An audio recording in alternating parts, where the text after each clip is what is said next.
UP की सियासत में बाहुबली मुख्तार अंसारी किसी पहचान के मोहताज नहीं हैं। गाजीपुर की मऊ विधानसभा सीट से लगातार 5 बार यूपी विधानसभा तक का सफर तय कर चुके मुख्तार अंसारी जेल से ही चुनाव जीतते रहे हैं। फिलहाल भी वह जेल में बंद हैं और यह चुनाव उन्होंने लड़ने से मना कर दिया है। इसी बहाने उनके सियासी सफ़र की बात करें तो उनके इस सियासी सफ़र की डगर कठिन और विवादित रही है। विरासत में सियासत तो उन्हें मिली, लेकिन उन्हें यहाँ पहुँचाने के लिए जयराम की दुनिया से होकर आना पड़ा। असल में मुख्तार अंसारी का ताल्लुक गाजीपुर के संभ्रांत मुस्लिम परिवार से है। इनके दादा भारतीय राष्ट्रीय कांग्रेस के अध्यक्ष भी रहे।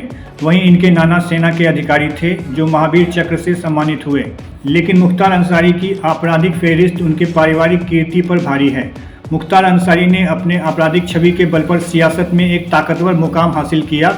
1996 में पहली बार बहुजन समाज पार्टी के टिकट पर मऊ विधानसभा से चुनाव लड़ा और जीत हासिल कर विधानसभा पहुंचे। इसके बाद राजनीतिक गलियारों में बाहुबली मुख्तार अंसारी की तूती बोलने लगी। मऊ विधानसभा क्षेत्र में मुख्तार के नाम का सिक्का चलता था, तभी तो उन्होंने 3 विधानसभा चुनाव जेल में बंद रहकर जीत लिया। मुख्तार अंसारी ने वर्ष 2002, 2007, 2012 और 2017 में जीत हासिल की। इस दौरान मुख्तार ने सपा, बसपा, अपना दल जैसे अलग अलग दलों का चक्कर लगाने के बाद अपनी पार्टी का गठन किया। मुख्तार अंसारी का नाम 2005 में उस वक्त पूरे देश में चर्चित हो उठा जब बीजेपी विधायक कृष्णानंद राय की हत्या में उसका नाम आया। लाइट मशीन गन केस में नाम आने के बाद से वह चर्चा में थे। 2005 में एक विधायक की हत्या के मामले में उसका नाम आने के बाद उसने राजनीतिक गलियारों में भी हलचल मचा दी। हालांकि जब कृष्णानंद राय की हत्या हुई तो उस समय मुख्तार जेल में बंद थे, लेकिन इस बात की चर्चा थी कि मुख्तार अंसारी ने जेल से ही विधायक कृष्णानंद राय की हत्या करा दी।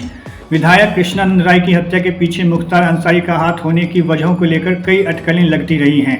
कहा जाता है कि यूपी के मोहम्मदाबाद विधानसभा सीट पर मुख्तार अंसारी और उनके भाई अफजाल अंसारी का प्रभाव था।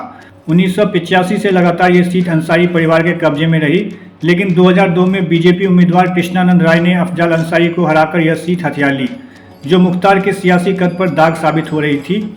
इस वजह से विधायक कृष्णानंद राय की हत्या कराई गई। बसपा से चुनाव जीतने के बाद मुख्तार का सियासी कद इतना बढ़ गया कि वह पार्टी के टिकट बंटवारे में भी हस्तक्षेप करने लगे। इस दौरान बसपा में टिकट बंटवारे को लेकर बसपा सुप्रीमो से भी उनकी करवाहट सामने आई। इसके बाद उन्होंने कौमी दल एकता का गठन किया और चुनाव में जीत हासिल की।